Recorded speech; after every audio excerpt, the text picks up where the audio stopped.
¿Qué tal? Buenas noches. Le agradezco la gentileza de que nos acompañe en esta emisión especial de Al Instante a través del 830 y también del 1040 de amplitud modulada. ¿Por qué es especial? Porque estamos desde el Instituto Electoral del Estado de México en estas emisiones que nos han unido en este trabajo precisamente para difundir todo aquello que tiene que ver con este instituto, y hoy de manera muy especial vamos a tocar el tema del presupuesto 2010 dentro del Instituto Electoral del Estado de México. Quiero agradecer la presencia y de una vez los presento a quienes amablemente nos acompañan en esta ocasión, que es el secretario general de este instituto, a Francisco Javier López Corral. Francisco, ¿cómo estás? Buenas noches y bienvenido. Buenas noches, Luis. Muy agradecido de que estés aquí con nosotros. Igual a los consejeros, Arturo Bolio, ¿cómo estás? Gracias, Luis, muy bien, muy buenas noches. Bienvenido al instituto nuevamente, es tu casa, y un saludo a todo tu auditorio. Un placer en saludarte. Jesús Jardón, un placer en saludarte. Gracias, muy amable de tu parte, sobre todo por la oportunidad que nos das de comentar sobre las tareas del instituto y un poquito explicar cuáles son los derechos y obligaciones político-electorales de los ciudadanos. Juan Carlos Villarreal, con el gusto de saludarte también, ¿cómo estás? Muchas gracias, muy bien, Luis. Bienvenido de nuevo y a sus órdenes. Con temas que el día de hoy realmente pueden ser importantes. Francisco Javier, para abrir el espacio el día de hoy, sí me gustaría que nos platicaras un tanto cuanto de lo que han sido tareas sustanciales en este año 2009, que fuera de las elecciones que tuvimos en julio. Evidentemente, de julio para acá, después la gente se pregunta qué pasa en el Instituto Electoral del Estado de México, y que junto con los nuevos consejeros electorales tuvieses la gentileza de comentarnos qué ha pasado después de hace 2 meses que hicimos también una emisión especial desde aquí, y que nos comentaras precisamente este escenario de lo que ha acontecido de 2 o 3 meses para acá y el cierre de año. Pues mira, Luis, nosotros, como ya lo señalaste, estamos concluyendo hace algunos meses con todo lo que tuvo que ver con el proceso electoral. Que bueno, has tenido ya algunos datos nuestros en algunas emisiones anteriores. Ahora, una vez que ha concluido el proceso electoral, que se ha renovado el Consejo General, se ha iniciado una etapa en la que los señores consejeros han estado, desde luego, haciendo una revisión de las actividades que habremos de realizar en el 2010, haciendo también alguna serie de actividades relacionadas con las comisiones de las que ahora forman parte, y estamos trabajando en la formulación de algunas políticas que por primera vez los señores consejeros han determinado que se asocien al programa de actividades del siguiente año y desde luego al presupuesto. Ya. Esta formulación de políticas habrán de definir en forma clara el actuar del instituto en el siguiente año, que será fundamental en cuanto a la organización de la elección que habrá de celebrarse en el año 2011. Tengo entendido que el Ejecutivo aprobó un presupuesto especial para el cierre de año del Instituto Electoral en el afán de poder cumplir con algunos requerimientos, sobre todo legales, que tienen que ver del instituto en cuanto, por ejemplo, a aguinaldos. Efectivamente, nosotros durante el desarrollo del proceso electoral hicimos uso de todos los recursos que la legislatura aprobó. No hay ni sobreejercicio ni subejercicio en lo absoluto. No, nosotros hicimos un planteamiento desde inicios de año en donde acordamos con los representantes del Poder Ejecutivo hacer una valoración al final del proceso, y a partir de eso determinar las necesidades financieras del instituto, y es como se establece una cantidad que nos ha sido ya asignada y que nos permitirá concluir el año atendiendo sobre todo lo que has referido, que tiene que ver con las prestaciones laborales, sueldos y salarios. Ha habido salida de gente, es decir, los colaboradores freelance, como se conocen, o a veces honorarios, que solamente están durante algún periodo, de ahí en fuera, ¿ha estado estable el instituto en esos términos? Así es, el personal que fue contratado, que te lo hemos comentado ya, que puede llegar a una cantidad que se acerca a los 4,000 o 5,000 servidores electorales, fueron de manera escalonada concluyendo su labor en el instituto. Se atendió de manera puntual la obligación que tenemos con ello en cuanto a otorgarles lo que la ley nos señala, y finalmente han quedado los servidores públicos electorales, que tienen un carácter de servidores públicos ya como trabajadores permanentes en el instituto, y no ha habido ninguna baja, Luis. El instituto sigue trabajando con la plantilla que ha tenido ya desde hace algunos años. Aunque quizá no sería muy oportuna la pregunta, pero en todo caso la frialdad de la realidad que hay en el país o para el propio Estado de México, el próximo año se estaría pensando en algún recorte en el Instituto Electoral en cuanto a su personal, o se puede hablar de una estabilidad en esos términos. Pues nosotros consideramos que seguiremos trabajando con la plantilla que, te repito, ha estado colaborando en el instituto ya desde hace algunos años. Y pues de hecho, Luis, estamos comenzando ya el diseño de las actividades que habrá de desarrollar cada área con el personal que tiene en este momento ya asignado.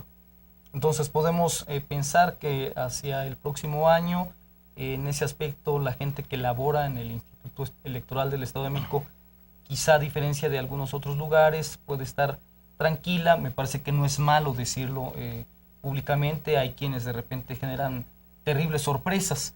En el instituto no habrá esto. No lo consideramos, Luis, y tú puedes hacer alguna valoración si es de tu interés. Se pueden hacer algunos comparativos, fundamentalmente tomando indicadores como la lista nominal que atendemos, el número de distritos y de municipios, y el número de servidores públicos electorales con los que contamos. Si tú lo compararas contra algunos otros institutos, te darías cuenta que nosotros desarrollamos una actividad efectiva con el número de servidores electorales estrictamente necesarios, que son los que actualmente laboran. Y sobre ese tema, solamente para concretar y finalizar, recordarnos cuánta gente labora en el Instituto Electoral. Somos alrededor de 290 personas, considerando a los señores consejeros. 290 personas. Así es. Muy bien. Por ahí sí me hacen indicaciones, creo que estaríamos casi a punto de ir con el corte, o todavía nos alargamos. Bueno, entonces nos alargamos para arrancar también la plática con los consejeros electorales. Arturo, te preguntaría de entrada en este día, a unos cuantos meses de tu llegada a este instituto, ¿cuál es el primer escenario, el primer análisis que tienes del trabajo que te ha tocado realizar? Muchas gracias, Luis, con mucho gusto. Mira, yo debo decirte que estoy muy contento, muy satisfecho, después de pues ya prácticamente 3 meses de nuestra llegada a este instituto. Me he encontrado con un instituto con servidores electorales muy profesionales. Realmente me parece que el mayor capital del Instituto Electoral del Estado de México es su gente. Todos y cada uno de los compañeros que laboran en el Instituto Electoral son muy profesionales.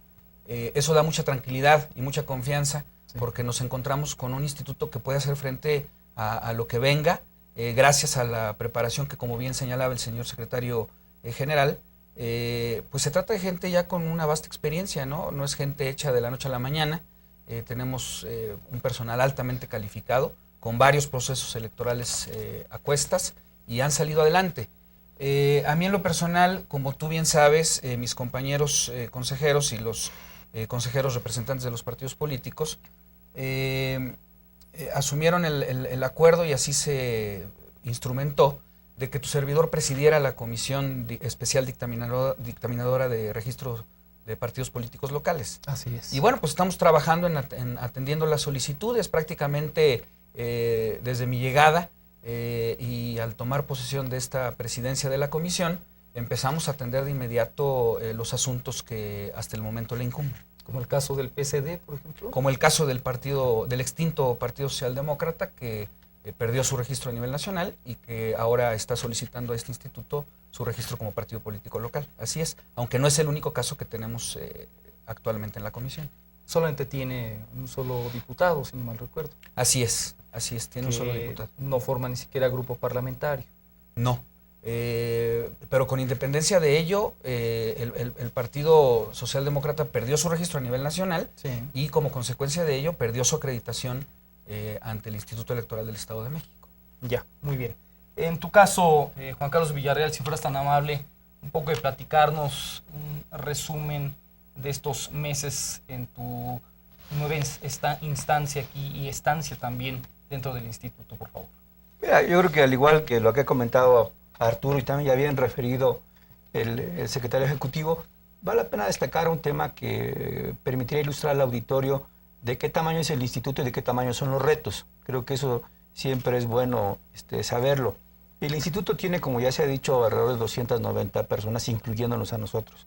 Solamente como marco de referencia, tenemos el doble de electores que el Distrito Federal, no el doble, un poquito menos, pero digamos que sí tenemos mucho más, tenemos más de 10 millones de electores contra poco alrededor de 7 millones que tiene el Distrito Federal. Y en términos de extensión territorial es mucho más pequeño el Distrito Federal. Es una planicie que no tiene complicaciones, no es tan asimétrico como es el Estado de México, comenzando por esas consideraciones, y ellos tienen prácticamente más del doble de personal que lo que tiene el instituto. Tiene alrededor de 600 plazas. Y si nos vamos a términos de presupuesto, el Instituto Electoral del Distrito Federal tiene poco más del doble que lo que ha ejercido históricamente el instituto en año electoral. Entonces, si tú me preguntas qué hace el instituto fuera de un año electoral, yo lo he resumido en una expresión coloquial en otras ocasiones. Lo que hace el instituto electoral fuera de las elecciones es crecer. Si uno compara los orígenes del instituto contra lo que es hoy, realmente se ha venido consolidando este mismo espacio donde estamos hoy. Parece que es una prueba palpable, pero yo iría con datos duros. Si vemos la lista nominal de electores, el Estado de México ha crecido en los últimos, del 96 para acá, el 63%.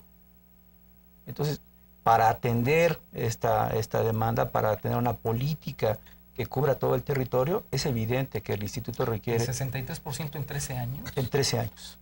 Es muchísimo. Y hay municipios que han crecido en lista nominal alrededor del 80% en 3 años, Luis. Sí. Particularmente los municipios en donde hay asentamientos humanos, como el caso de Huehuetoca, estas zonas que han crecido de manera exponencial, Iztapaluca, Chimalhuacán, que siguen teniendo un crecimiento que obliga al órgano electoral a diseñar políticas que alcancen a cubrir a todo el territorio. Por eso bien decía el secretario ejecutivo, lo que tenemos que hacer en términos institucionales es marcar muy bien una serie de políticas que permitan cubrir esta realidad. El Estado de México tiene una realidad que todo el mundo la reconoce, bastante heterogénea. No somos como otras entidades en donde nos parecemos incluso hasta físicamente.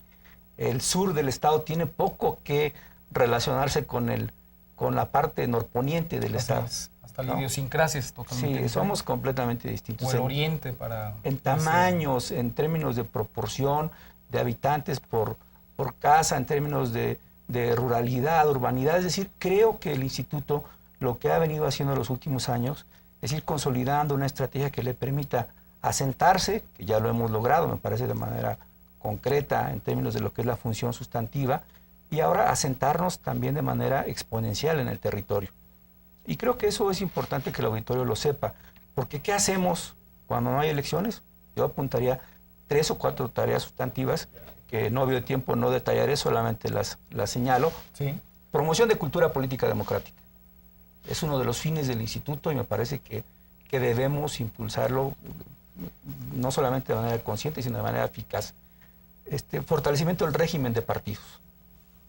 Más allá de que nos gusten o no, ese es el sistema de partidos, hay que cuidarlo, hay que protegerlo, hay que privilegiarlo. No existe ninguna democracia en el mundo que funcione sin partidos políticos. Hay que atenderlo. Y luego está el otro tramo que me toca a mí en esta ocasión, en la comisión que me toca presidir, que es la profesionalización de los funcionarios electorales, lo que se conoce como el servicio electoral. Servicio electoral. Y ahí también vale la pena destacarlo. El instituto en los últimos años, con independencia de esta comisión, con independencia de este nuevo tramo, ha venido profesionalizando a sus servidores. Solamente para que dejemos constancia con el auditorio. Se han promovido 2 especialidades, una en estudios electorales y otra en temas de derecho electoral. Tenemos una maestría en derecho electoral actualmente funcionando. Se han impartido cualquier cantidad de diplomados y cursos especializados. Entonces, hay una vocación del instituto por promover el fortalecimiento de su estructura, que ya dijimos, no es muy grande, pero sí es muy eficaz y mantenemos esa lógica de seguirlos profesionalizando. Y esto refuerza naturalmente la hipótesis de fortalecer el régimen de partidos y naturalmente de promover la cultura democrática. Creo que lo podemos hacer si tenemos mejores cuadros y cada vez más preparados. Y esa, digamos que A grosso modo yo diría serían los 3 primeros balances que yo podría hacer en este nuevo empeño, ¿no? ¿Verdad? Un primer escenario. Gracias a Juan Carlos Villarreal. Jesús Jardón, en esta estancia también que tienes de pocos meses, ¿qué nos dirías como un primer resumen de lo realizado hasta el momento? A mí me parece que el instituto tiene seguramente un gran defecto, y es el hecho de que la gente no lo conoce. O sea, no hemos sido capaces de transmitir a la sociedad lo que es verdaderamente el instituto. Varias veces hemos platicado sobre la confusión que se genera en la gente, las personas, en esa identificación del Instituto Estatal Electoral con el IFE. ¿Verdad? Y la gente normalmente piensa que el Instituto Estatal Electoral es nada más el organismo que se encarga de llevar a cabo las elecciones. Y a eso se resume, ¿no? Tú hablabas ahorita con bastante propiedad respecto de tareas esenciales. Y ya el consejero Juan Carlos señalaba algunas de ellas, ¿no? Yo, por ejemplo, coincido con mis 2 compañeros consejeros electorales, pero a mí me anima mucho la comisión que preside el consejero Villarreal del Servicio Electoral Profesional. En principio se trabaja a nivel de dirección, obviamente, y a nivel de comisión. La ley encarga a ambas instituciones el desarrollo de este programa. Y es el programa más trascendente al que puede aspirar todo nuestro sistema electoral. Contar con servidores electorales profesionales, ¿verdad? A ellos les va a corresponder realizar de mucho mejor manera todas las demás tareas sustanciales, o sea, las que le dan esencia al instituto, ¿verdad? Y aun cuando ahora se hacen y las comisiones trabajamos y ponemos lo mejor de nosotros, ¿verdad? Es innegable que el instituto, como parte de una dinámica social, tiene que transformarse. Es decir, lo que se transforma es la sociedad, y esas son instituciones sociales que deben de seguir a la sociedad. Cuesta mucho trabajo alcanzarla, ¿eh? Es decir, baste con decir que hace 20 años esto no existía. Hace 20 años no había nada de esto, ¿eh? Nada, sí, en absoluto. Entonces, hay artículos de mucha gente que conoce de estos temas en otros países y se asombran, ¿verdad? Y ahora resulta que se proporciona en muchos casos asesoría a países que nunca nos imaginamos, a Irak o a países de Sudamérica. Sí, sobre todo por una lista nominal que rebasa hasta en población al propio Distrito Federal, la pura lista nominal. Impresionante, ya en alguna ocasión comentamos que representa gran parte de los electores de Centroamérica, ¿no? Así es, así es. Y bueno, el proceso electoral normalmente se lleva a cabo en un día, o sea, la jornada electoral, ¿no? Así es. El prepararlo, empezamos a mediados del próximo año empezamos a preparar el proceso electoral, ¿no? Sí. Pero digamos, las actividades sustantivas, las otras, las que se ha hecho referencia, ¿no? Es decir, necesitamos incidir de manera verdaderamente trascendente en la cultura de la sociedad, es decir, elevarla, es decir, romper el paradigma de conocimientos en materia electoral, ¿no? Hay una comisión encargada de esto que tiene como objetivo general producir materiales. Ojalá y algún día tuvieras la oportunidad de venir aquí al instituto cuando se llevan a cabo las visitas guiadas. Casi diariamente el secretario ejecutivo tendría mejor el dato. Llegan alumnos de las escuelas a conocer y hay una visita que les explique y les dice cómo funciona todo esto. Claro, es difícil rebasar esto y decir que a ellos les corresponde. No, nosotros también queremos ser parte de todo este proceso, ¿no? Estamos tratando de generarlo, estamos tratando de llevarlo a cabo. Desgraciadamente, muy pocas personas en lo particular se atreven a intentar contribuir. No va a ser parte del agradecimiento que te obsequiamos por estar aquí con nosotros, pero solamente ustedes se han acercado al instituto, a pesar de que nosotros hemos tratado de acercarnos a otras instancias como medio de comunicación, pero que se sientan comprometidos, ¿no? Que lo hagan como parte de su propia dinámica de difusión, ¿verdad? Entonces, un ciudadano que escucha un programa como eso se puede llegar a interesar y decir, bueno, ¿por qué no? ¿Por qué no yo también puedo formar parte del instituto? Claro. Y el Servicio Electoral Profesional le da esa oportunidad. Es decir, tiene como característica principal otorgar igualdad, ¿verdad?, a todos aquellos que se quieran incorporar al servicio, pero con una característica, con ciertos tipos de requisitos que debe de ser el mejor. Ya, sí. Entonces, es mucho, pero mucho, muy agradable trabajar en el instituto. Se siente uno de inmediato comprometido. Y sobre todo, coincido también con lo que señalaba mi compañero Arturo, en el sentido de que nosotros solamente venimos a complementar el trabajo que está haciendo ese capital humano que tiene el instituto, ¿no? Ojalá y algún día haya oportunidad en este programa, en esos programas que estás haciendo, de poder invitar a algunos de ellos, ¿no? Creo Así que será. valdría la pena, Así será. ¿verdad? Así Porque será. ellos son los que sufren en carne viva Claro. todo esto, ¿no? Nosotros dirigimos y hablamos políticas y tratamos de bajarlas de la mejor manera, pero a ellos les corresponde Pues gran queda ahí el parte de esto. compromiso, ¿eh? Claro que sí. Y bastante claro y aterrizado como lo hemos venido haciendo, que por cierto, antes de ir con publicidad, a mí sí me gustaría compartirles, porque quizá igual ustedes se enteraron o les llegó a decir a alguien que contra los pronósticos de lo que podría ser aparentemente un programa hasta ciertamente duro por los temas que estamos tocando, pues debo decirlo y sin el afán de pavonearnos de nada, ni con nadie, y este grupo que estamos trabajando simplemente en el análisis de lo que es un aspecto tan importante en nuestro país, que es el desarrollo de elecciones y sobre todo para el Estado de México, que la gente a mí me ha comentado que lo bueno de este espacio es que ha sido que los temas se han tratado con claridad, con manzanitas, que no hemos complicado y que de alguna manera tiene una aportación. Yo mismo estoy sorprendido de la cantidad de gente que nos ha dicho, que me ha dicho, oye, pues te vi, o vi a los consejeros, los temas, entonces realmente a mí me ha llamado mucho la atención que se haya dado de esta manera y por lo mismo venimos a hacerlo no solamente en un compromiso de difundir y ya, sino con el gusto de venir a platicar un tema aparentemente duro, pero que si lo ponemos con un buen hervor, puede saber mucho mejor también, ¿verdad?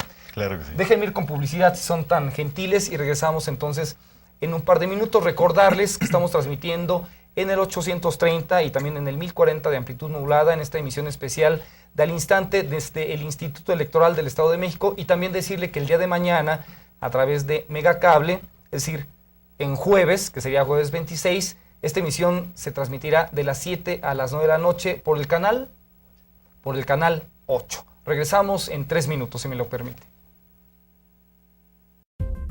Cursos, conferencias, talleres, jornadas cívicas, visitas guiadas, publicación de libros, sesiones de Consejo General y comisiones, certificación de calidad de nuestros procesos, profesionalización del personal, préstamo de material electoral, asesoría a organizaciones políticas, capacitación a partidos políticos.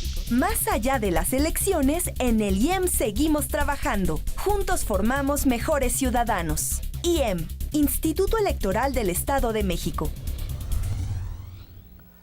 Bien, son las 19 horas ya con 33 minutos. Regresamos a esta emisión especial de Al Instante desde el Instituto Electoral del Estado de México, y el tema que habíamos programado desde un principio, Francisco Javier López Corral, que es el tema de presupuesto 2010. ¿Qué han pensado ustedes? Obviamente hay una propuesta del Ejecutivo, el Legislativo precisamente el día de mañana empieza con todo el análisis que tendrá que estar el día 15 de diciembre o antes si es posible, el presupuesto de egresos en el Estado de México, por supuesto la ley de ingresos, presupuesto de egresos para el instituto, que es lo ideal y que es lo congruente también. Mira, Luis, nosotros hicimos llegar en su momento al Poder Ejecutivo una propuesta que aprobó el Consejo General. Esta propuesta consideraba una cantidad cercana a los 700 millones de pesos, considerando que era el año 2010 un año que se puede denominar como año no electoral, pero que no por ser no electoral implica que el instituto no tenga que desarrollar actividades que tengan que ver ya con la jornada que se celebrará en julio del 2011. Es decir, el gasto operativo del instituto para el siguiente año obligadamente debe de contemplar ya lo relacionado a algunas acciones que tienen que ver con el proceso aún antes de que este inicie. Entonces, lo que ha remitido el Poder Ejecutivo a la Cámara de Diputados considera para el instituto una cantidad de 504 millones de pesos. Entonces, si nosotros la comparáramos con el año 2008, que en la lógica de este año denominado año electoral sería el correspondiente, Sí. tú pudieras observar que en el año 2008 ejercimos 505 millones de pesos. Ya. ¿Sí? Entonces, si para el 2010 nos están asignando 504, se pudiera apreciar que es una cifra pues prácticamente idéntica. Casi similar entonces. Sí. Sin embargo, hay que asociar a este hecho lo que hemos ya comentado aquí los que estamos en este momento, en esta charla, que tiene que ver con el crecimiento del padrón electoral, como punto número 1, que se asocia desde luego a las prerrogativas que por ley estamos obligados a entregarle a los partidos. Entonces, si a esto le agregas un tercer factor que sería la inflación que hemos vivido, estaríamos entonces comentándote que lo que requeriría el instituto es una cantidad superior a la que se nos ha asignado. Ujú. Es decir, los 504 millones que se nos están estableciendo representarían, comparándonos con el 2008, Ujú. una baja de entre el 10 y el 15%. Ya. Entonces, hay que considerar que de estos 504 millones, alrededor de 450 o 460 millones son recursos que están obligadamente destinados a la entrega de prerrogativas, A los partidos políticos. que son alrededor de 230 millones de pesos, Ujú. y también a lo que tiene que ver con la nómina del instituto. Ya. Es decir, estaríamos con esta lógica de los 504 millones, teniendo un gasto operativo que tendría que desarrollarse con lo que restara de las prerrogativas y la nómina, que son alrededor de 50 millones, y que bueno, pues eso complica algunas tareas que el instituto está obligado a desarrollar el siguiente año. Ahora, no hay aumento de salarios en el Instituto Electoral, por supuesto. Ni para la gente del consejo, para los consejeros, no hay aumento, y para el personal en general sí hay el aumento por ley, me supongo, solamente. Luis, mira, yo te quiero decir, es un tema que ha sido recurrente, Sí. que tiene que ver con el sueldo de los señores consejeros y de los directivos, y como lo hemos expresado ya en algún otro momento, se puede verificar de una manera muy, muy simple. Tenemos datos en la página de transparencia, podemos incluso recurrir a algunos documentos que son públicos a partir de esta normatividad y checar que el sueldo de los señores consejeros electorales no ha sufrido cambio en al menos los últimos 5 o 6 años. Ya. El sueldo de los directivos del instituto en igual forma, y al personal operativo se le han otorgado incrementos que se asocian desde luego a los que maneja el gobierno del estado cada año. Ujú. Si nosotros estuviéramos atendiendo lo que se llama, la cifra que se ha manejado, estaríamos pues también en complicaciones para atender algún incremento, pero bueno, se han dado a la tarea ya los señores consejeros, el director de administración y tu servidor, de hacer algunas valoraciones que pues nos están permitiendo detectar qué actividades son prioritarias y que tendremos que desarrollar obligadamente, y estamos listos también para pues si fuera necesario hacer algún planteamiento ante los legisladores, si ellos lo requirieran, desde luego, ¿no? Ahora, entendería, Francisco Javier, que parte de este ajuste que tengan ustedes para no padecer, entre comillas, algún tipo de déficit, tendría que ver con la visión de los partidos políticos, y también de que ellos tendrían que entrar a un escenario en el 2010 de plena austeridad y por ende de congruencia. Si ellos asumen la situación que se está viviendo, entenderíamos entonces que ellos van a restringir también su gasto, y por ende quizá estos 504 millones sean congruentes a la realidad del instituto, porque si los partidos políticos pretendieran tener lo que tuvieron en año electoral, pues obviamente se desfasa la situación.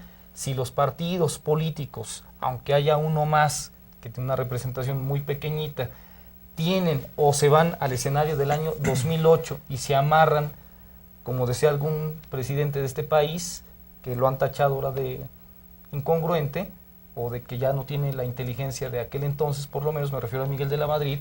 Si hablamos de que hay que apretarse un poco el cinturón, si los partidos políticos se aprietan el cinturón, el Instituto Electoral del Estado de México tendría la posibilidad de desarrollarse sin ningún problema, por lo menos desde mi punto de vista.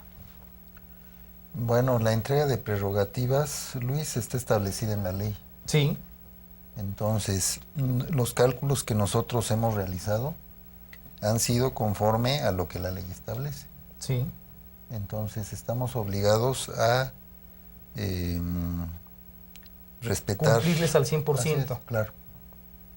Sin embargo, ¿esto sería inamovible?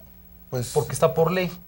Hasta este momento así está establecido, Luis, y bueno, en caso de que, digamos, se pretendiera... Toca un tema que a lo mejor le va a la yugular a los partidos políticos, no en esencia al Consejo, sino sería a los partidos políticos. En una de esas, si a lo mejor los citamos a ellos o los invitamos antes de que se dé precisamente la aprobación, si no es en un escenario de esta naturaleza, sí para platicar con ellos vía telefónica, pero aunque esté por ley, ¿tú cómo analizas ese aspecto, por ejemplo, Juan Carlos Villarreal?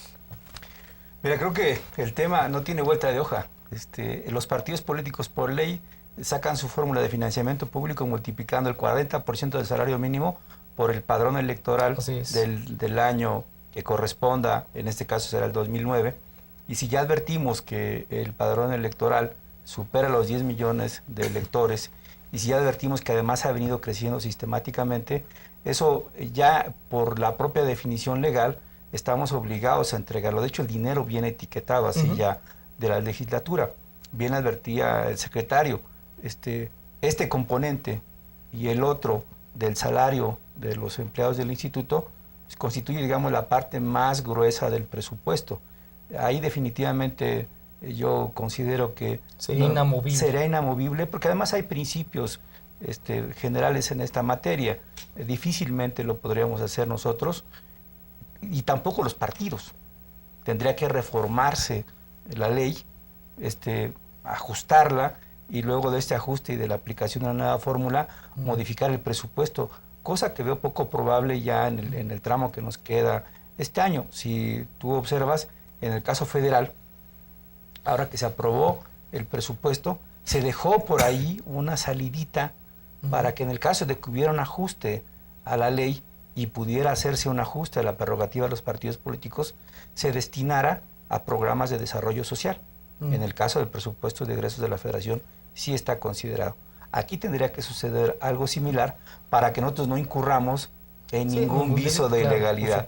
Si se toma la definición, me parece que sería sano en términos democráticos.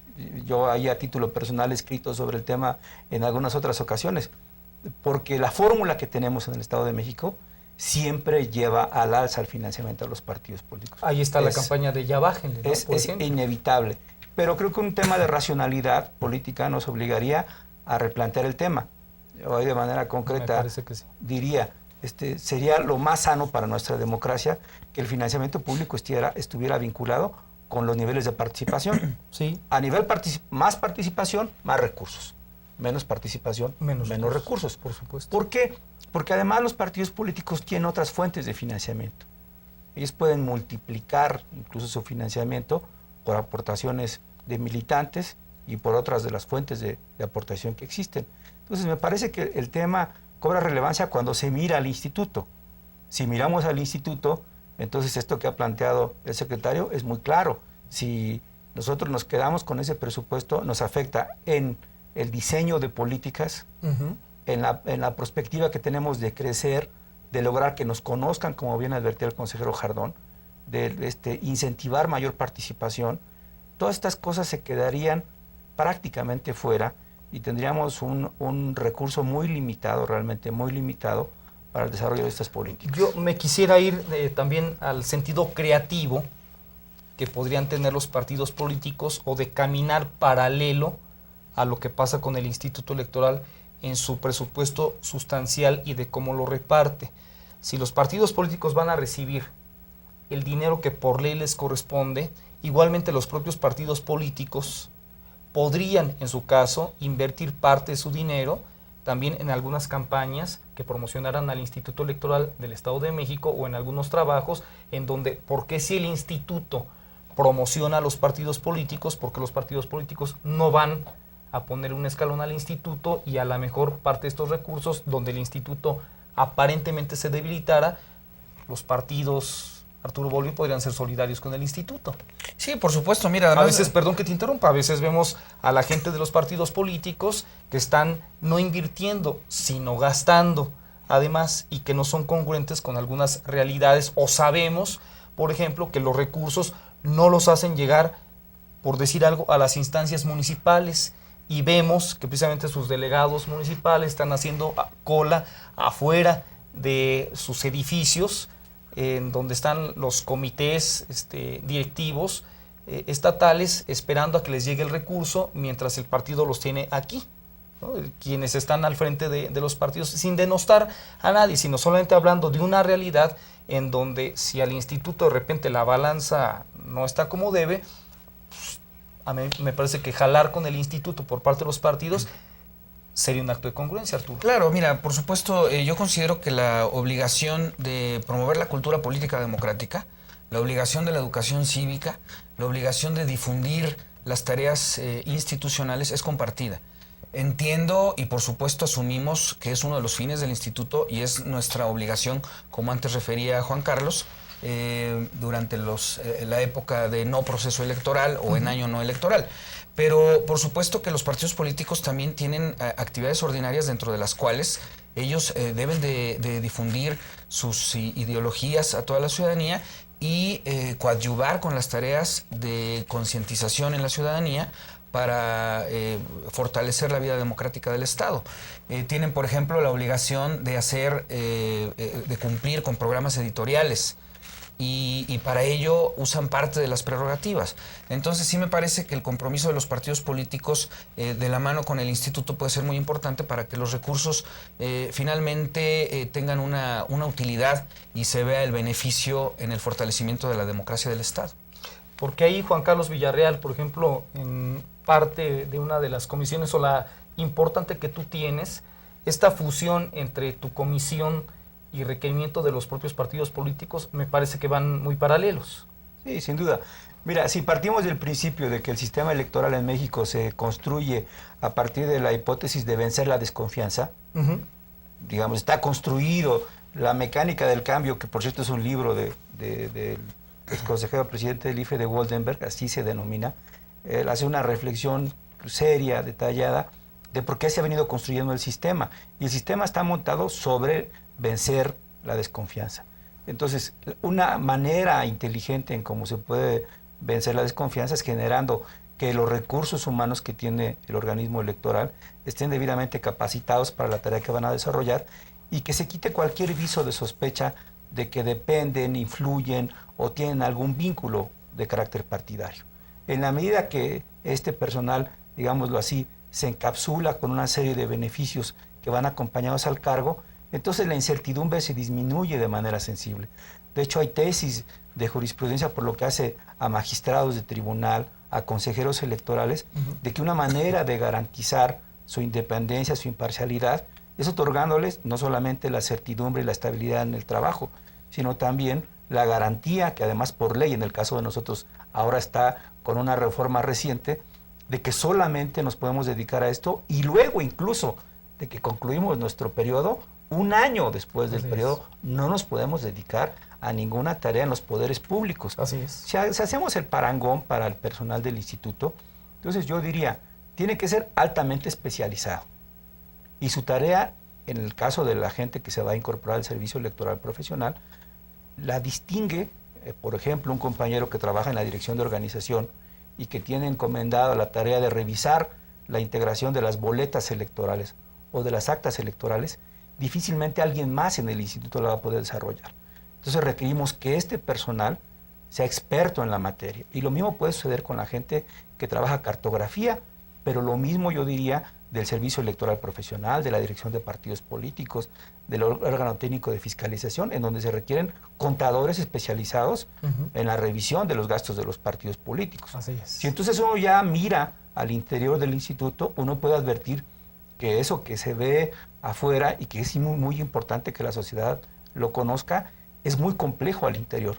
Este es un gran instituto con una enorme complejidad por este grado de particularidad que tienen las tareas sustantivas del instituto. Entonces creo que la mejor manera en que los partidos políticos pueden contribuir, y los que estamos en los órganos de dirección como es el Consejo General, podemos contribuir a este desarrollo, es garantizando que la gente que está en el instituto no tiene ni filias ni fobias con partidos políticos, no tiene compromisos ni con actores políticos ni con poderes, y que su empleo, sus méritos, su disposición es lo que le garantiza la estabilidad. Entonces me parece que si uno lo inscribe en esta lógica, puede advertir la importancia que tiene el servicio electoral profesional, y luego entonces el capítulo 1000, que es el relativo al personal, no puede ser amenazado por recortes presupuestales, no puede ser afectado, porque entonces la naturaleza del órgano se pone en duda.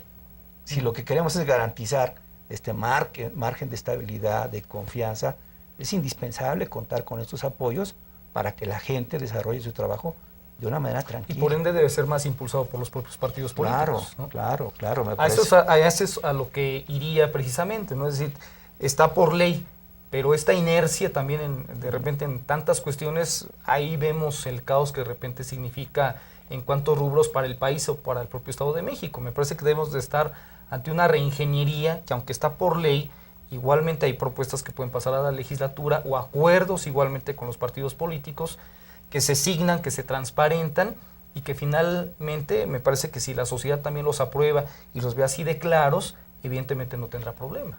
Concluyo ya con una aproximación de carácter conceptual. Yo creo que el Instituto Electoral del Estado de México, hoy por hoy, si no es el más, está dentro de los entes más revisados por la opinión pública y por instrumentos de vigilancia. Nosotros tenemos al interior una Contraloría interna, sí. Tenemos auditorías externas por ley, sí. Tenemos auditorías del órgano superior de fiscalización, esas digamos formales, y luego tenemos la vigilancia del Consejo General respecto del programa operativo, tenemos la vigilancia de los partidos políticos. Si a esto le agregamos la vigilancia que tenemos de medios de comunicación, de líderes de opinión, yo no creo que haya otra entidad pública que tenga tantos ojos alrededor, y entonces estamos obligados a hacerlo bien, no solamente por lo que nos miran, sino por el compromiso que tenemos los que hemos asumido esta responsabilidad, y yo no dudo en manifestarlo así. Creo que todos los que estamos integrando el Consejo General tenemos un compromiso con la transparencia, con la rendición de cuentas, con la eficacia, con la eficiencia. Entonces, yo creo que debiéramos mirar hacia adentro, y nosotros hacemos una invitación al auditorio. Te rogamos que nos sigas auxiliando en este ejercicio para que veamos cómo funciona una institución como estas y que la gente encuentre las bondades que tiene, porque realmente tiene muchas bondades un órgano electoral como este. Jesús Jardón, ¿tú qué nos dirías respecto de esta situación del presupuesto para 2010 y de acuerdo al análisis que amablemente también nos dio Francisco Javier? Mira, en este caso yo recurriría, poniéndonos un poquito académicos, y a dos aspectos fundamentales. Con un presupuesto, primero, la ley se tiene que cumplir. Sí. Ahí ya ni le podemos buscar alternativas, ¿no? Ni interpretaciones. Pero veámoslo desde un punto de vista de la lógica funcional, ¿no? Bergaldi hacía un ejemplo bien sencillo y sirve para cualquier tipo de institución. ¿Sí? Imagínate un carro. Un carro tiene un generador. Si el generador no funciona, ¿verdad?, o funciona deficientemente y no prenden las luces, pues no lo puedes utilizar en la noche. Si no funcionan los limpiadores, no lo puedes utilizar cuando llueve. Así es. ¿Verdad? Se vuelve disfuncional, aun cuando siga cumpliendo su actividad esencial, que es la de transportar, pero le restas capacidad de utilización. Es lo mismo que pasa. Si el presupuesto disminuye, ¿verdad?, tendremos que afectar algunas de las tareas que deben de realizarse. Es decir, por ley se tendrán que realizar, pero por supuesto, no hay manera de evitarlo. Sería una irresponsabilidad no hacerlo. ¿verdad? El problema radica en que no vamos a contar con los medios y seguramente los tiempos necesarios para poderlas llevar a cabo adecuadamente. El segundo aspecto tiene que ver con lo que fue la esencia del anterior programa, los famosos mitos Sí, claro. del instituto, ¿no? Y empezamos por los salarios, ¿no? Todo se refiere a que los consejeros cobramos una cantidad exorbitante de dinero, ¿no? Decía el secretario ejecutivo, pues ahí está la página, ¿no? Véanla, ¿no? Yo no voy a pronunciar sobre los salarios, o sea, también son los que determinó la legislatura, ¿no? Yo podría estar o no estar de acuerdo con ellos, ¿verdad? Pero cuando me invitaron a que participara yo en esto, acepté venir a sabiendas del salario que existía, ¿verdad? Entonces, bueno, se traduce en un contrato en última instancia, pero en última instancia, ¿verdad?, de prestación de servicios, vamos a llamarle en la más fría de las concepciones, ¿verdad? Pero el hecho de que se siga refiriendo que el instituto muy caro, que el instituto, bueno, quítenle la parte de las prerrogativas, porque al final no somos más que la parte que se encarga de entregar el dinero a los partidos. Si no cobramos comisión por ello, si no tenemos ningún beneficio al respecto, ¿verdad? Pero si le quitáramos esa parte nos daríamos cuenta, ¿verdad?, que ese presupuesto ya no es tan alto, que ya no es tan exorbitado como aparentemente parece ser. Entonces la tarea significa simplemente te entrego tanto. Ahora, velo desde este punto de vista. En el presupuesto, o en el proyecto de presupuesto que se hizo, ¿verdad?, la partida 1100 y la partida 4000 era el 65% del presupuesto, o sea, salarios y prerrogativas era el 60%. En el proyecto de presupuesto. Sí. Cuando ves el presupuesto que se envía a la legislatura y que viene por abajo, ya no representa el 65%. Puede representar un 70% o un 75%. Entonces, ¿por qué no hablamos en términos reales, ¿verdad?, de cuántos o qué cantidad de dinero tiene el instituto para cerrar sus actividades? ¿Sí? Si le quitan y hacen el ejercicio de quitarle lo de remuneraciones y lo de prerrogativas, yo creo que más bien se van a asombrar y decir, bueno, ¿cómo le hace el instituto para trabajar con esta cantidad de dinero? Y sobre todo desarrollar tantos programas, son 13 programas. Y decíamos, de esos 13, 12 llevan, o se pueden llevar el 70%, ¿verdad? Que entonces con esto se puede desaparecer un poquito esa idea del mito que existe respecto de que es demasiado el dinero que se entrega al instituto, ¿verdad? La otra parte que a mí me parece que esa depende en gran medida de la propia corresponsabilidad, es la que deben asumir los partidos, ¿no? O sea, los propios partidos lo han manifestado, ¿no? Un poquito lo que decía Juan Carlos es muy cierto, ¿verdad? ¿Por qué otorgar prerrogativas en términos de lista nominal y no en términos de, por ejemplo, claro, de participación ciudadana? De porcentaje. Ellos mismos lo están discutiendo. Yo siento que existe ya cierto tipo de madurez, ¿no?, por parte de todos en ese sentido. Espero que sea madurez y no que piensen que es un harakiri. Siempre los sistemas se van a transformar y lo más seguro es que todos estemos conscientes de que formamos parte de esa transformación. Muy bien. Déjenme despedir esta primera hora en el 830 de amplitud modulada y pedirles que continúen con nosotros en el siguiente espacio también de Radio Capital, que es el de Denúncialo. Por lo pronto usted ya se informó al instante. Cursos, conferencias, talleres, jornadas cívicas, visitas guiadas, publicación de libros, sesiones de Consejo General y comisiones, certificación de calidad de nuestros procesos, profesionalización del personal, préstamo de material electoral, asesoría a organizaciones políticas, capacitación a partidos políticos. Más allá de las elecciones, en el IEM seguimos trabajando. Juntos formamos mejores ciudadanos. IEM, Instituto Electoral del Estado de México. Bien, estamos de regreso en esta emisión especial desde el Instituto Electoral del Estado de México, en este trabajo que venimos realizando junto con el Consejo General y por supuesto con quienes estuvieron ya como consejeros electorales, y también en esta nueva misión que tienen los consejeros electorales, los actuales, junto con la presidencia y la Secretaría Ejecutiva también. Ya tocamos algunos temas que me parece por demás importantes, como es el caso del servicio electoral, el caso del presupuesto, y nos quedamos un poco amarrados con Juan Carlos Villarreal, con Francisco Javier López Corral, igualmente, así como con Arturo Bolio y Jesús Jardón, de este tema que confieso, y lo digo así, parecería una actitud de mi parte, o puede ser ingenua o puede ser necia. Pero lo que pasa es que a mí voy en esencia a lo siguiente, romper con esa ortodoxia de mi presupuesto es así de cuadrado y así se queda, aunque yo vea que hay otro tipo de necesidades. Por ahí me acordé de un chiste que me contaron el fin de semana y que pataleaba yo de risa. No soy muy bueno para contar chistes, pero recordé de aquella persona que se estaba ahogando y gritaba, una soga, por favor, ¿no? Y alguien volteó y dijo, bueno, está loco, ¿no? Aparte que se está ahogando, se quiere colgar. A eso voy, es decir, de repente en México o en el propio Estado de México, lo platicaba con Enrique Jacob hace un par de días, lo he platicado con el propio Ernesto Nemer también, en cuanto a esta reingeniería inmediata que requerimos, que necesitamos, y en el corte de estación le decía a Juan Carlos Villarreal, bueno, ¿qué pasa si hay un acuerdo interno en donde le invitan a los partidos políticos para saber cuáles son unas de las metas o cuáles son las 3 prioridades que unen al instituto en su consejo y que unen a los partidos políticos? Un fin, decía Juan Carlos, por el servicio electoral, credibilidad. ¿Qué se requiere para la credibilidad? ¿En qué hay que invertir? ¿Qué es lo que hay que hacer?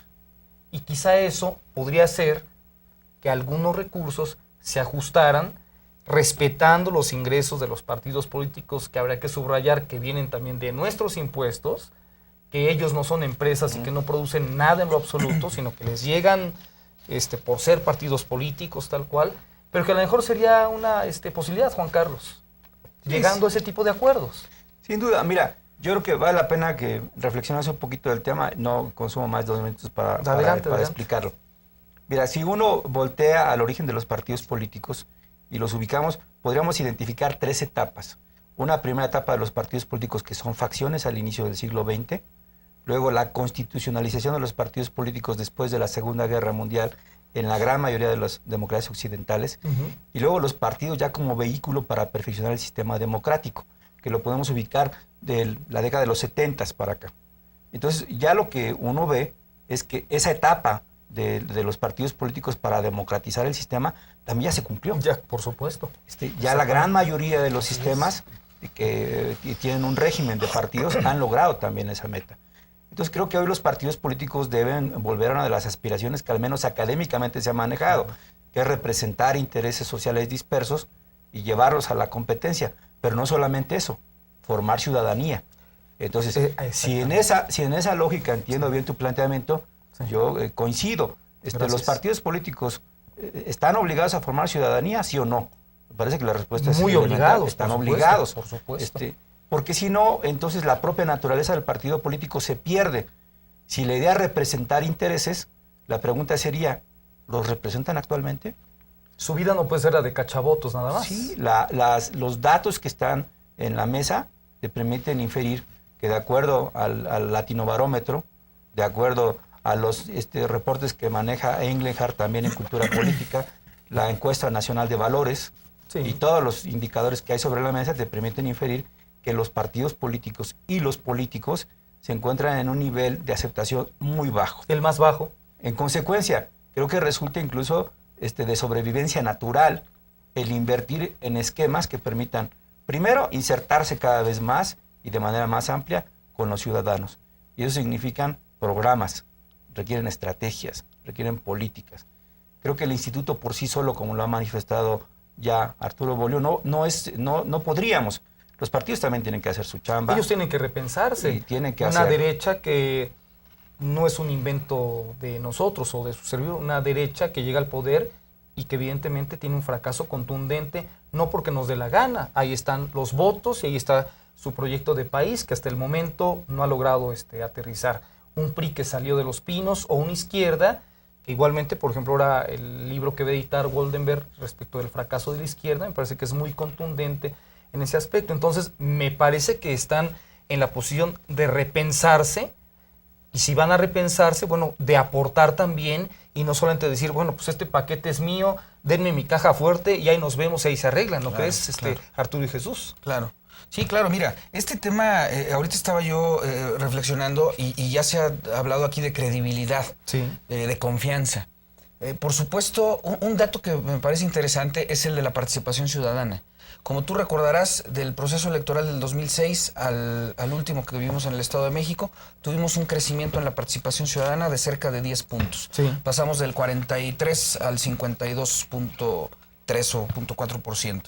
Pero, ¿a qué se debe este incremento en la participación ciudadana? A mí me parece que, entre otros aspectos, son muchos los factores que por supuesto influyen, pero yo subrayaría uno, el de la credibilidad de la ciudadanía, no solo en la autoridad encargada de organizar las elecciones, es decir, no solo en el Instituto Electoral, sino la confianza y la credibilidad de los votantes en los partidos políticos, en los candidatos, en las propuestas, y de alguna manera eso también influye en el acercamiento.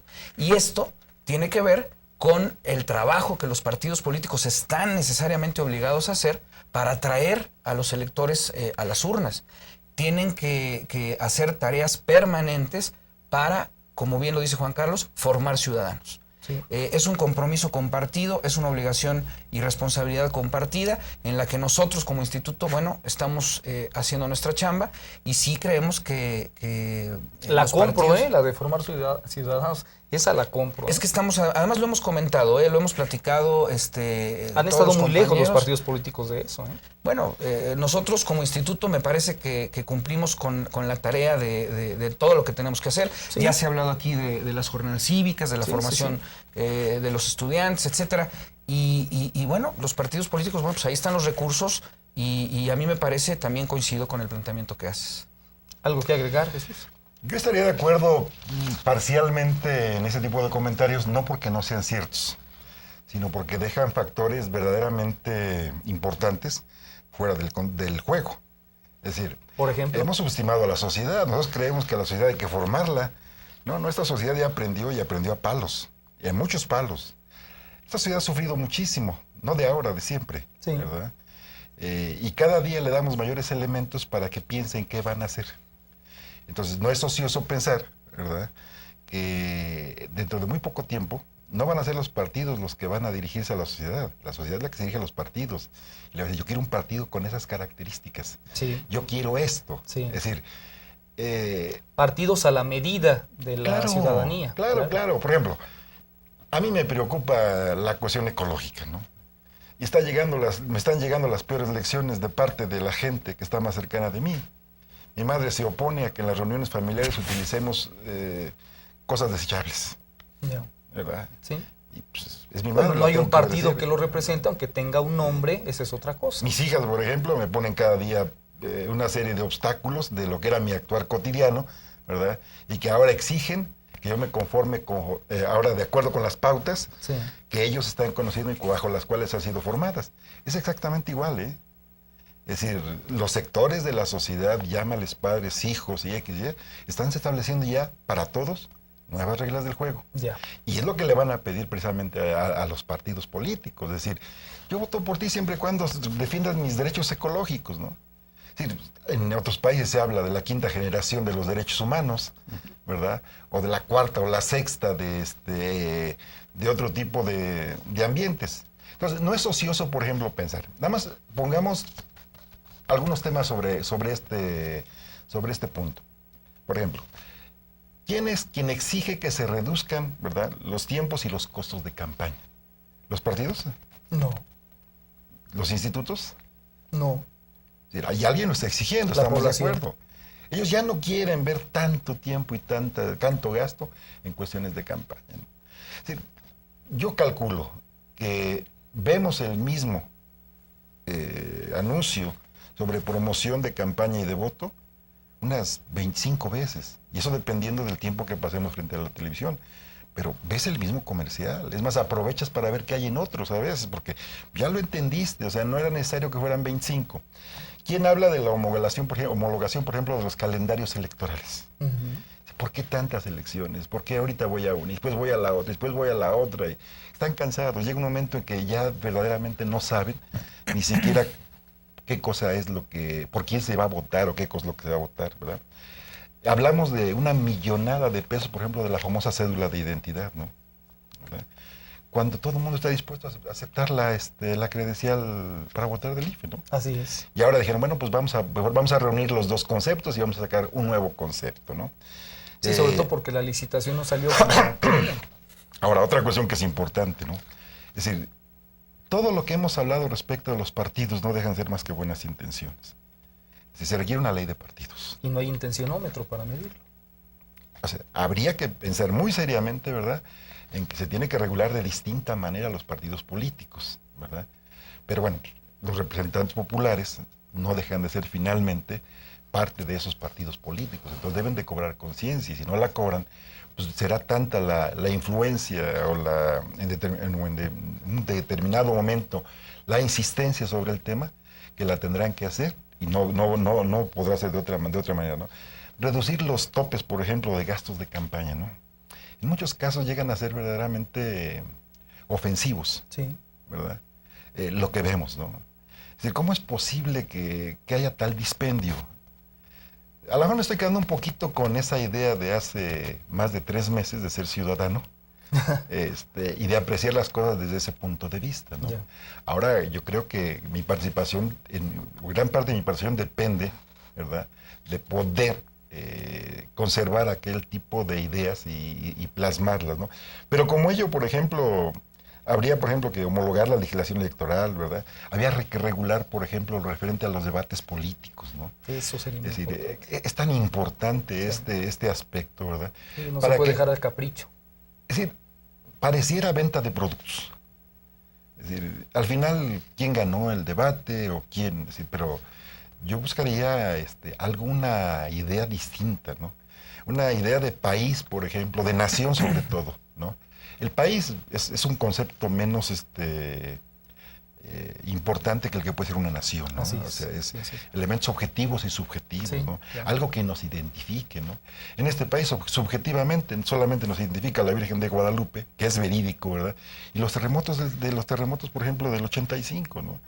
Es decir, pero somos, decían en alguna ocasión, tan diversos, somos tan distintos, ¿verdad?, que necesitamos todos integrarnos, buscar una nueva salida, ¿sí? Pero no lo vamos a hacer, no lo podemos hacer bajo ninguna circunstancia si no tomamos en cuenta todos los elementos, ¿no? El gobierno, la población y todos los elementos subjetivos, ¿no?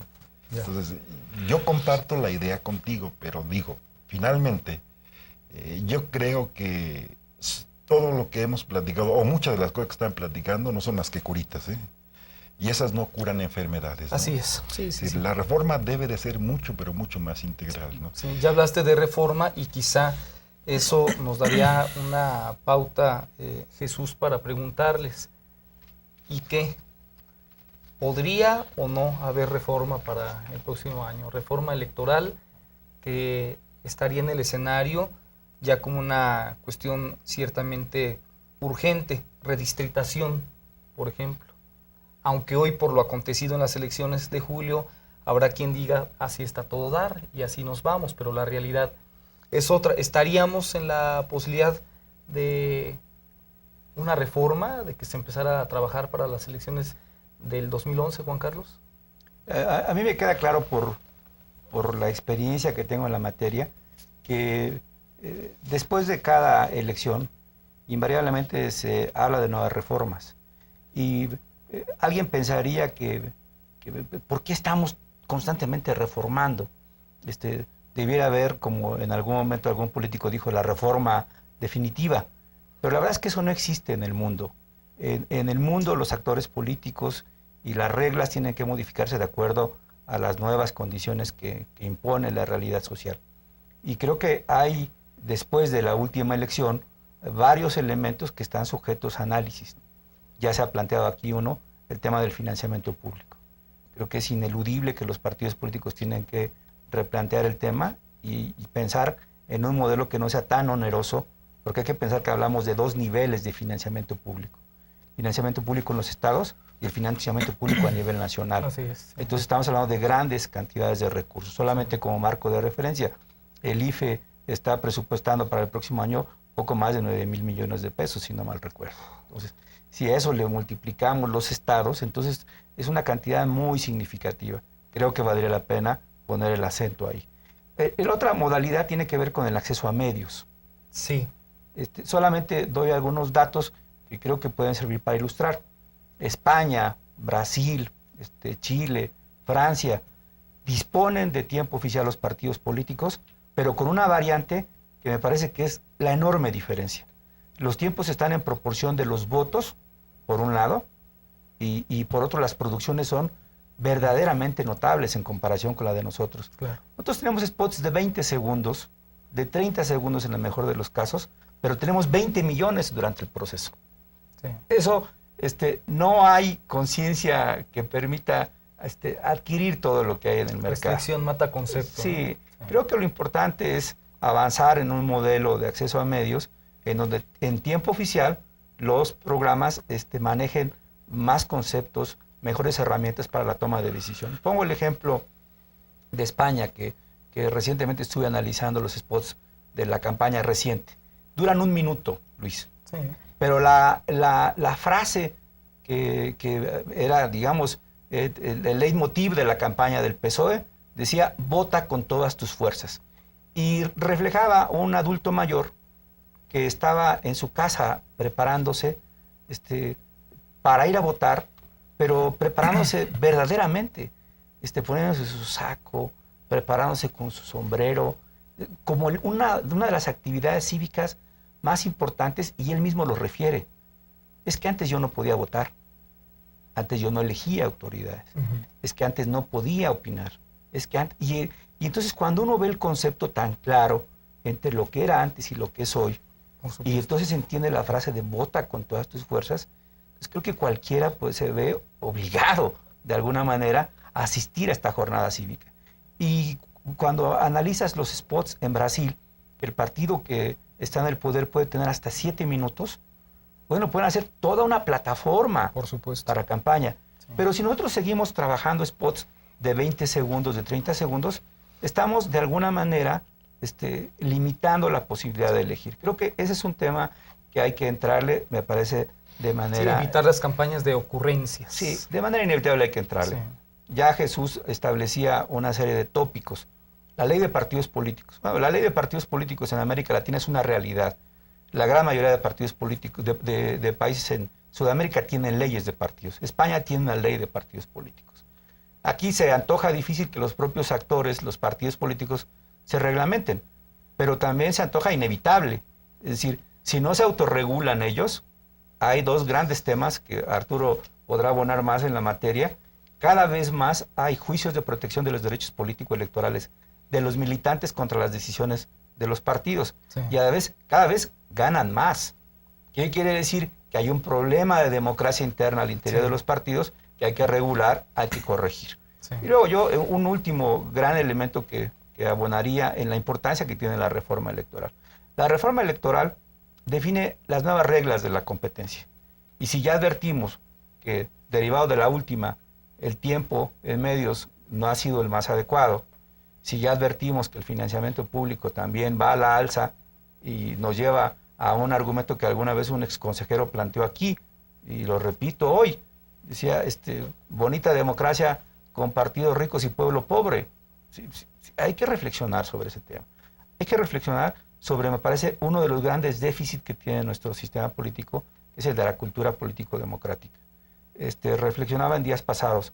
Chile tiene un candidato independiente, que la legislación lo permite convivir con los partidos políticos. Yo no privilegio a los candidatos independientes.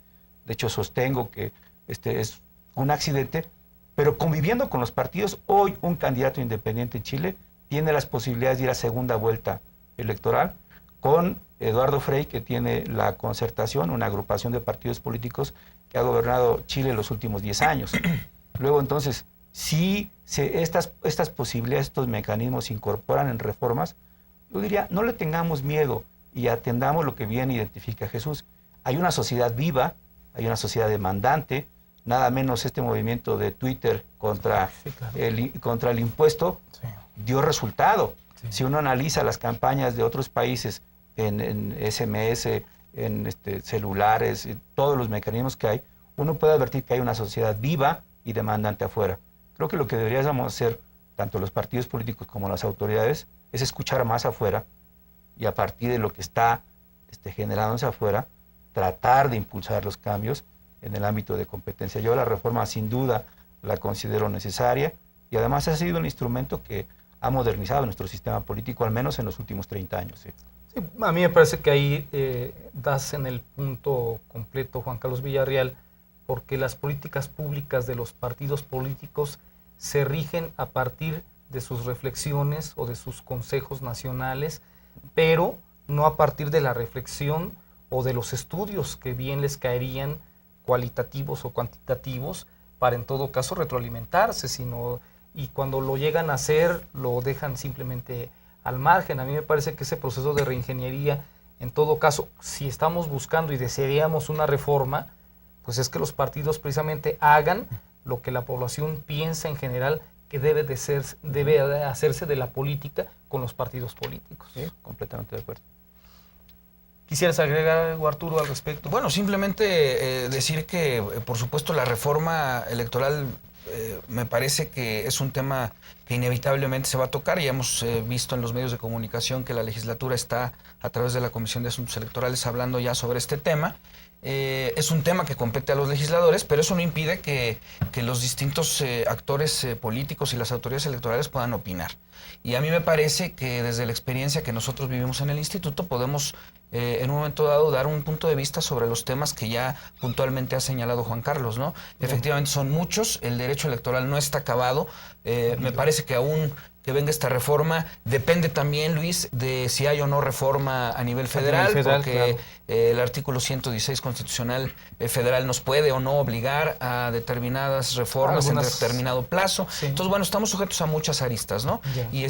Y yo sí creo que es probable que el tema a principios del próximo año cobre fuerza y bueno, estaremos atentos para ver cuál es el papel que juega el instituto. En esta estancia que has tenido en el Instituto Electoral, ¿tú qué dirías sobre esta situación de una reforma, Francisco Javier, con la experiencia que tienes ya de tantas elecciones y dentro del instituto?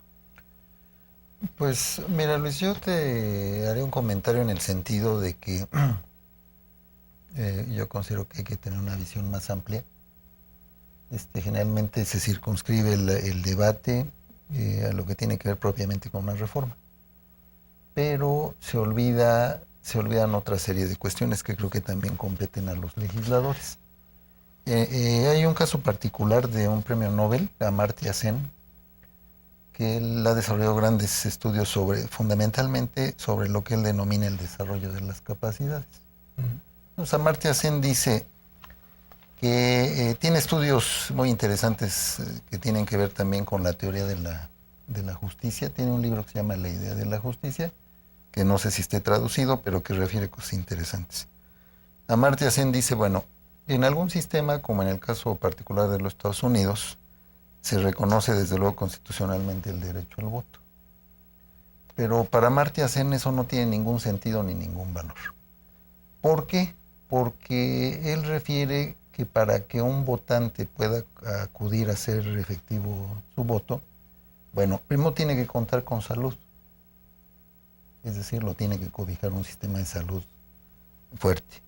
Tiene que tener la posibilidad de transportarse por medios de comunicación seguros, por medios de comunicación que le permitan un transporte ágil. Tiene que contar con la educación necesaria también para poder decidir de manera responsable. Entonces dice, para que sea válido efectivamente un sistema democrático, pues no solo tiene que estar circunscrito al desarrollo o creación de instituciones como esta. Ya, sí, ¿sí? Sí, lo entiendo. Que deben de jugar un papel, a partir de lo que señala Amartya Sen, un papel netamente instrumentalista, sino que se tiene que observar el conjunto de todo lo que rodea al fenómeno electoral. Yeah, entonces, sí. Creo que sería importante también que se observara en su conjunto. Sí, estoy de acuerdo. Este hecho, y que pues no se pierdan de Si no, nos vamos a vista. tener que ir al chiste otra vez del que se estaba ahogando. Así. Esa sería mi opinión, sí, Luis. sí, pues me queda bastante clara la posición. Señores, déjenme ir con publicidad. Si son tan amables, quiero recordarle al público que escucha que estamos transmitiendo desde el Instituto Electoral del Estado de México con los consejeros electorales y también con el secretario general, también secretario ejecutivo de este instituto. Regresamos en 3 minutos aproximadamente. Cursos, conferencias, talleres, Jornadas cívicas. visitas guiadas, Publicación de libros. sesiones de Consejo General y comisiones, Certificación de calidad de nuestros procesos. profesionalización del personal, Préstamo de material electoral. asesoría a organizaciones políticas. Capacitación a partidos políticos. Más allá de las elecciones, en el IEM seguimos trabajando. Juntos formamos mejores ciudadanos. IEM, Instituto Electoral del Estado de México. Bien, son las 20 horas ya con 35 minutos. Regresamos a este espacio desde el Instituto Electoral del Estado de México. Nos quedaría un tema, por lo menos para el día de hoy, y lo que vaya saliendo al momento. Iniciaría en esta instancia con Francisco Javier respecto de lineamientos específicos para el 2010 del Instituto Electoral. Mira, Luis, nosotros estamos obligados por ley a generar un programa anual de actividades. A este programa anual de actividades que se ha formulado y que ha aprobado ya el Consejo, se asocia un presupuesto. Entonces, ahora que la legislatura determine cuál será el presupuesto que nos será asignado, estamos obligados nuevamente a reformular nuestro programa, atendiendo lo que presupuestalmente se nos asigne. Sin embargo, los señores consejos electorales, a partir de su llegada y del análisis de las actividades que se han desarrollado, han determinado que se formulen una serie de políticas, de algunos ejes rectores, que por primera vez, Luis, se van a asociar a nuestro programa anual de actividades, le va a dar mucha lógica y esto nos va a permitir, desde luego, ejercer los recursos de una manera más efectiva y también, pues, seguramente nos permitirá atender de mejor forma algunas otras actividades. Esto es resultado, Luis, desde luego, de una serie de reflexiones que se han formulado en las últimas semanas y esto nos ha llevado a definir ya algunos ejes rectores, Sí. entre los que yo te pudiera señalar uno que está orientado al desarrollo de la cultura de la transparencia. Estamos nosotros en el ánimo de ser un referente a nivel nacional. Estamos revisando la página de transparencia. Esta semana ha sufrido ya modificaciones que van a permitir a la ciudadanía pues observar más de cerca los trabajos que desarrollamos y la manera en que ejercemos los recursos. Estamos también impulsando el desarrollo de una cultura de gestión de la calidad. En el instituto se han venido dando ya algunas certificaciones que hemos compartido contigo y que estamos procurando que al menos los procedimientos administrativos que tienen que ver con el ejercicio de los recursos obtengan algún tipo de certificación en materia de calidad. Estamos, como ya lo señaló el licenciado Juan Carlos Villarreal, orientando nuestros esfuerzos a consolidar un servicio profesional, no solo en nuestros órganos desconcentrados, sino ya aquí en los órganos centrales del instituto. Es algo que se ha venido trabajando ya desde hace algún tiempo y que estamos ya cercanos a su consolidación. Y algo fundamental, que es preocupación de los señores consejeros electorales, estamos también generando un eje rector que tiene que ver con la promoción del desarrollo integral del servidor público electoral. Hemos estado nosotros inmersos, aunque no lo parezca, en la organización de procesos de manera consecutiva. Hemos señalado que para llevar a cabo un proceso nosotros tenemos que invertir alrededor de 1 año a 1 año y medio en su planeación. Es un gran ejercicio de logística, de planeación estratégica, y los servidores electorales cuentan con muy poco tiempo para desarrollarse en otros aspectos. Estamos también promoviendo un eje que nos permita promover la sustentabilidad y la responsabilidad social. Es algo en lo que también el instituto pretende innovar. un uso intensivo de tecnologías de la información, y bueno, algo a lo que estamos obligados, pero que los señores consejeros están pretendiendo darle otro enfoque, que es la promoción de la cultura, la participación ciudadana y la promoción del voto.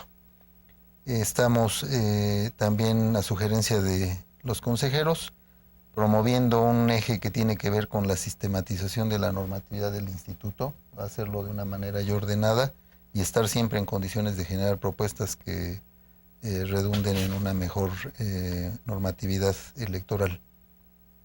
Otro eje rector que tiene que ver con generar una cultura ética entre los servidores públicos electorales es un tema que no hemos abordado, si bien atendemos los principios rectores que nos señala el código, estamos también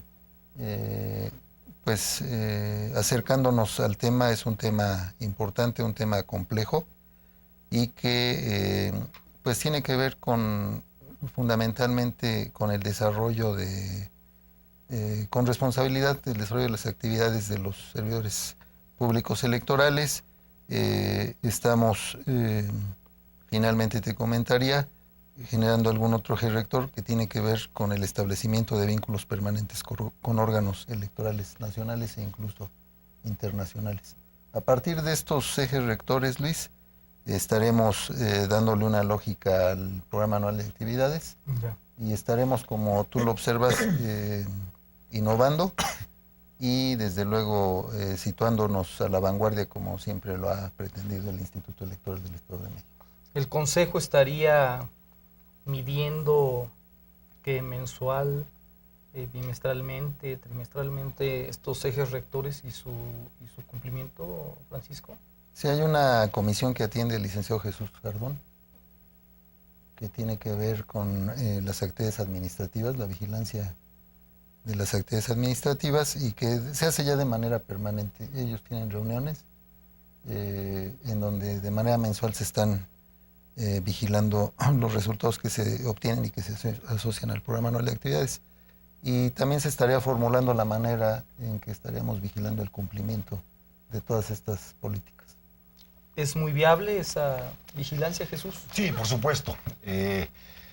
Habría que señalar que el instituto tiene una serie de atribuciones, pero quien las desarrolla es obviamente el Consejo. El Consejo. A pesar de que el Consejo está integrado, y lo repito solamente porque habrá algunos de tus radioescuchas que no lo hayan o que no tengan conocimiento de ello, el Consejo está integrado por 7 consejeros electorales. Así es. Y por un representante de cada uno de los 7 partidos políticos, además del secretario ejecutivo, que es el secretario del Consejo. Aún a pesar de ello, el Consejo no podría desarrollar todo ese cúmulo de actividades por la cantidad y la calidad de alguna de ellas. Y entonces lo que hace es ejercer esas atribuciones a través de las comisiones. Sí. Existen 5 comisiones que son permanentes, 3 comisiones que son especiales, y además puede generar cualquier otro tipo de comisión temporal. Esta comisión, la comisión de las actividades, de la vigilancia de las actividades administrativas y financieras, mensualmente recibe un informe de la Secretaría Ejecutiva, otro informe de la Dirección de Administración sobre los estados financieros, otro más de la Contraloría, y en algunos casos los de los comités de adquisiciones. Pues mensualmente se revisa estos informes. De ellos conoce la comisión, que en este caso las comisiones están integradas por 3 consejeros y un secretario técnico, en este caso es el secretario de la Contraloría. Además de tu servidor como presidente, está el consejero José Antonio Abel Aguilar Sánchez y el doctor en Administración Pública José Martínez Vilchis. José Martínez Vilchis. Y decía, el secretario técnico es el director general de la Contraloría.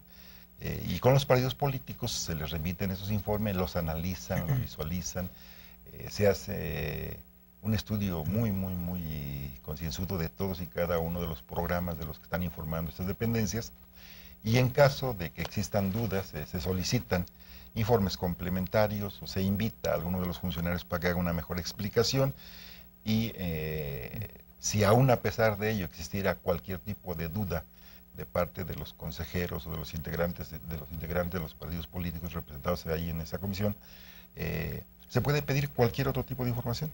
Entonces es verdaderamente, digamos, exacto la revisión de todos y cada uno de los avances de los programas, es decir, el mensual y obviamente el acumulado. Y creo que en ese sentido el instituto creó un muy buen sistema, entre comillas, de fiscalización de todo ese tipo de actividades, ¿no?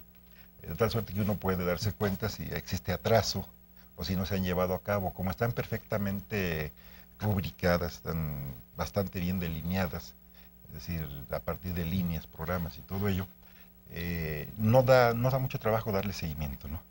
Y podemos medir la eficiencia, y de verdad es una muy buena eficiencia del trabajo de todas las instancias que conforman el instituto, ¿no? Se ha pedido por parte de los representantes partidos políticos y los consejeros que se cambien un poquito los formatos, y la Secretaría Ejecutiva, a través de la Secretaría de Administración, han diseñado nuevos formatos en los que los partidos se les presentarán estos formatos, estos nuevos diseños de, digamos, de certificación de actividades. Se presentarán en diciembre y empezarán a operar a partir del próximo año, para eficientar más todavía la labor de vigilancia de las actividades administrativas y financieras. Desde que en este país mascamos mucho la palabra transparencia, se ha optado sobre todo en mensajes, en informes, por llenarse la boca de transparencia por parte de no pocos que están en este ambiente de la política. Si se habla de transparencia, por lo menos desde mi punto de vista, yo siempre he dicho que la transparencia no se mide de adentro hacia afuera, sino viceversa, que para que exista la congruencia y la credibilidad, todo lo que se diga en boca propia de repente puede salir sobrando. Ante esta situación que se vive entre lo que digan los servidores públicos o el político y la duda, todo esto que ustedes trabajan evidentemente está en las páginas de internet, la gente que se meta realmente, la gente que estudia Derecho Electoral, que está en la maestría, en diplomados, la gente, los jóvenes que están estudiando ciencia política y que puede ser estos temas a lo mejor importantes, pueden meterse de lleno a leer lo que pasa en estos ejes rectores del instituto. Sí, claro, por supuesto, sería la condición elemental, ¿no? Yo coincido contigo, o sea, decía alguien, me comentaba, dice, oye, ¿sabes qué se requiere para ser honesto? Y entonces puedes formular todas las contestaciones que tú quieras y la única respuesta que existe es querer serlo, ¿verdad? Es decir, para ser honesto se requiere querer serlo. Si no se quiere ser, no se puede, ¿no? ¿Verdad? Entonces, el propio instituto tenía que crear los mecanismos. Él es el que tendría que poner en todo caso toda la información al alcance de todos los demás, ¿no? Y en ese sentido nuestra página creo que cumple cabalmente con ese tipo de requerimientos. Y más allá de cuestiones técnicas, es decir, si el servidor te alcanza y te sirve para todo esto, de cualquier manera están los referentes necesarios como para poder asistir en algunos casos, ¿verdad? Al consejo, ¿verdad? Son sesiones abiertas, ¿verdad? O pedir información de cualquier tipo que se requiera, no hay ningún impedimento, ¿no? Yo creo que a través de la Secretaría Ejecutiva General se puede conseguir todo ese tipo de documentación, que además puede ser muy importante para realizar trabajos de investigación. Déjame decirte que ya se señaló, además de que en tiempos no electorales, ¿verdad? El instituto tiene una serie de actividades sustantivas que tiene que realizar, ¿no? Pero también los consejeros estamos obligados a realizar por ley investigación y docencia, ¿verdad? Entonces es un plus, digamos, que se agrega a todo este trabajo, ¿no? Se han acercado muchos jóvenes universitarios, ¿verdad? Eso es interesante. A varios de los consejeros, ¿no? De hecho, la gran mayoría de los consejeros somos maestros en las universidades o en algunos casos incluso hasta estudiantes también, ¿verdad? Sí. Existe una disposición permanente para seguir avanzando en cuestiones de instrucción y de tener mejores conocimientos. Y esa es una idea que hemos estado ahí considerando muy bien los consejeros. Hemos ido a varias reuniones tratando de buscar cuáles son las líneas, ¿verdad?, que personalmente podríamos generar, líneas de investigación, ¿verdad?, dentro de un tronco de investigación del propio instituto, es decir, un espacio un poquito más libre, menos institucional, que nos permita escuchar las opiniones de la gente que está interesado en el tema. Entonces, varios consejeros, te decía, están dirigiendo algunos trabajos de investigación, otros más están tratando de permear la idea del instituto en las universidades, y bueno, nuestro personal, por ejemplo, me comentabas, y habías referido, hace 3 meses que llegué y que tuvimos oportunidad de ir a saludar a todo el personal, encontrabas a tus alumnos, ¿no? Un gran número de alumnos. Sí. Es decir, yo te puedo decir que yo en aquel momento dije, no menos de 80 de los que fueron mis alumnos, ¿verdad?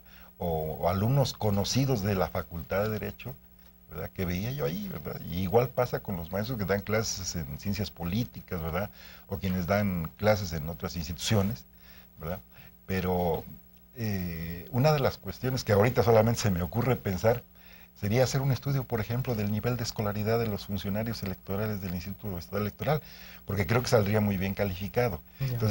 Entonces, todo este conocimiento que tiene el personal nos va a permitir en determinado momento poner líneas de investigación al servicio del propio personal del instituto y de las propias instituciones públicas para generar un gran conocimiento electoral, ¿no?, que podamos traducir finalmente en documentos, ¿verdad?, o en propuestas de reforma, o simple y sencillamente en adiciones a los procedimientos que ya existen, ¿verdad? Creo que lo que mejor hemos entendido los consejeros es el hecho de que el instituto, ¿verdad?, como institución social, decíamos, está permanentemente en cambios, ¿no? Es decir, si se atrasa un poquito, nos van a rebasar los diferentes factores que intervienen dentro de la conformación de la sociedad, ¿verdad? Y vaya que se sorprende uno de ver la calidad que existe en muchos espacios. O sea, llegan muchachos universitarios que están haciendo tesis de licenciatura con ideas novedosas, ¿no? Y ojalá y fuera el instituto, es lo que buscamos y pretendemos que sea esta la instancia donde se puedan acercar, ¿no? Claro. Un poquito competir, porque mira, sin que llegue a ser piratería, la verdad es que siempre es bastante, pero bastante satisfactorio, ¿verdad?, recibir ideas frescas, ¿no? Sí, claro, por supuesto. Yo creo que en todos los espacios llega el momento en que se nos agota, ¿no? Se nos agota la imaginación, y ellos traen imaginación de sobra, ¿no?, que eso es algo y deseo sobre todo, ¿no? Yo creo que este país está impulsado por ellos, ¿no? Es decir,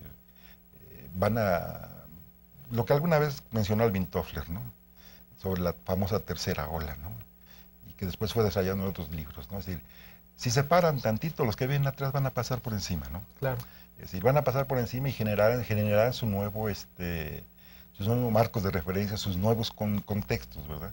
Entonces, si ya lo leímos, ya lo escuchamos, pues lo mejor es tratar de incorporarlos, ¿verdad?, y hacer de esas ganas un impulso, ¿no? Ya. Recientemente nos unió una convocatoria del propio Instituto Electoral para estas pláticas sobre ética, Francisco Javier, y aunque el auditorio era pequeño, ciertamente se vio con participación de la gente. Hacia adentro del instituto estarían asumiendo un compromiso especial si hablamos transparencia, si hablamos de esta cultura hacia las elecciones. ¿Estarían ustedes en ese afán también de permear hacia adentro y luego de adentro hacia afuera esta posibilidad, Juan Carlos? Vea, dice un dicho que las palabras convencen, pero el ejemplo arrasa. Y yo voy a utilizar el ejemplo de Paco, del secretario ejecutivo. Paco tiene un libro que hizo para sus hijos. Sí, maravilloso, por cierto. Y si él transmite sus conocimientos en función de los valores que él representa, los valores que él quiere heredar para los hijos, creo que es un buen ejemplo de lo que se puede hacer en una institución cuando la gente está comprometida. Bien lo decía Jesús. Para ser honesto, lo primero que hay que es decidir hacerlo. Claro. Yo creo que igual para ser transparentes, lo primero que hay que hacer es desearlo, intentarlo. Y creo que hay un capital humano, no solamente en el personal, sino también en órganos directivos con una gran experiencia. Ya lo hemos referido en otras ocasiones. Sí. Bueno, si Jesús Jardón fue director de nuestra Facultad de Derecho, si Pepe Martínez Vilchis fue el rector de nuestra universidad, si Arturo Bolio ha sido magistrado y funcionario electoral durante mucho tiempo, el propio presidente del instituto ha sido magistrado, director, consejero y ahora presidente del consejo, si Abel Aguilar, a quien lo conozco desde la facultad, y me consta, es un magnífico orador. Sí. Si la suma de todos estos talentos, Policarpo, que tiene también 17 años de vida en el Instituto Electoral, si la suma de estos talentos nos obliga a entregar buenas cuentas, entonces creo que lo elemental que debiéramos ser cada uno es aportar un granito con nuestro ejemplo de lo que pretendemos sea el sello que distinga a este periodo. Y creo que en eso estamos muy conscientes todos nosotros. Hay muchos de nuestros compañeros, y creo que vale la pena también hacer reconocimientos puntuales, de que a lo mejor tienen un trabajo estable y después de un determinado tiempo se dieron cuenta que eso no era suficiente. Y hay varios de ellos que tienen especialidad, hay algunos otros que tienen maestría, hay algunos otros que están intentando seguir en otras tareas. Hicimos hace algún tiempo un intento de dar cursos de idiomas, muy socorrido en su momento. Entonces lo que anotaba Paco, como los ejes rectores, tienen este propósito, lograr, intentar al menos que además del trabajo estable, de un buen desempeño, los compañeros también visualicen que su trabajo es importante. Un académico español decía con acierto hace poco tiempo que en política también los políticos son importantes. Si eso es atendible para los políticos, yo diría, en materia electoral, si los funcionarios y lo electoral es importante, también la gente que hace las elecciones es importante. Yo creo que ahí deberíamos de enfatizar nosotros en los próximos meses, hacer políticas que demuestren a la gente que hacer las cosas bien tiene un alto significado social. Bueno, pues no sé si tengan algo más que agregar sobre los temas que hemos tratado el día de hoy. Casi estamos con el tiempo encima. Arturo, ¿quisieras agregar algo o nos quedamos ahí? No, bueno, Luis, simplemente en cuanto a este último tema, decirte que hemos platicado en muchas ocasiones los consejeros electorales sobre el diseño de estas políticas institucionales y que además están en función a la construcción de la agenda institucional del próximo año. Un tema que incluso hemos abordado en reuniones con los representantes de los partidos políticos, a quienes les hemos expresado estas inquietudes de construir y de invitarlos a que se sumen en la construcción de esta agenda. Y hemos recibido una muy buena respuesta por parte de ellos. Así es que yo espero que en la próxima emisión que hagas desde este instituto, que es tu casa, nos des la oportunidad de presentarle a tu auditorio pues la manera en que hemos aterrizado todo esto que pudiera parecer ahorita un catálogo de buenas intenciones, pero que sin duda alguna es un compromiso que queremos refrendar. Muy bien, pues quiero agradecerles muy en especial el hecho de que en este año nos hayan recibido aquí en el Instituto Electoral del Estado de México. Bien a bien, no sabemos si tendremos una emisión más antes de que finalice el año, pero me parece que hay una muy buena motivación para continuar con un trabajo de esta naturaleza. Subrayar, y muy en serio, porque finalmente valió la pena, de que este trabajo es un compromiso del Instituto Electoral del Estado de México, de Radio Capital, y quiero también decirlo, de Megacable, de muy buena fe, de que aquí no hay ningún compromiso económico, ni facturas, ni nada por el estilo. Esto lo subrayo para que no se piense que precisamente se está trabajando para ver más tarde qué pasa al respecto. Ha sido un acto de buena fe de todos nosotros, de ganas de venir a platicar con ustedes, de ustedes con nosotros, de difundirlo, y que ojalá, bueno, pues esta meta, como decíamos hace rato, que a los partidos los una el sentimiento que hay del instituto también. Bueno, nosotros nos unimos a este trabajo, que finalmente haciendo un noticiario, bueno, estamos en la política, y por lo mismo la invitación ha sido de un lado para el otro, y así esta ha sido la respuesta. Agradecerles a nombre de Radio Capital la apertura del Instituto Electoral del Estado de México. No se había dado de esta manera, y con el anterior presidente, con Norberto Hernández, le iba yo a decir José, Norberto Hernández, y ahora con el presidente Castillo, igual se ha seguido en esta línea, y con ustedes que amablemente también nos han recibido. Gracias, Juan Carlos Villarreal. Gracias a ti, Luis. Gracias nuevamente. Arturo Bolio. Muchísimas gracias, Luis. Jesús. Solamente agradecerte tu presencia nuevamente. Al secretario ejecutivo Francisco Javier, muchas gracias. A ti, Luis. Y a todo el equipo, por supuesto, de aquí del Instituto Electoral del Estado de México. Muchas gracias, por supuesto, camarógrafos, a la gente que está en producción, muy gentiles. Mañana este espacio estará a las 7 de la noche, jueves 26 a las 7 de la noche en el Canal 8. Ojalá tengamos la oportunidad de esta retroalimentación. Josep Tunet, muchas gracias. Alejandra Montserrat, Rosa María Delgado también, muchas gracias. Los dejo con el espacio, como todos los miércoles, del maestro Juan Helguera.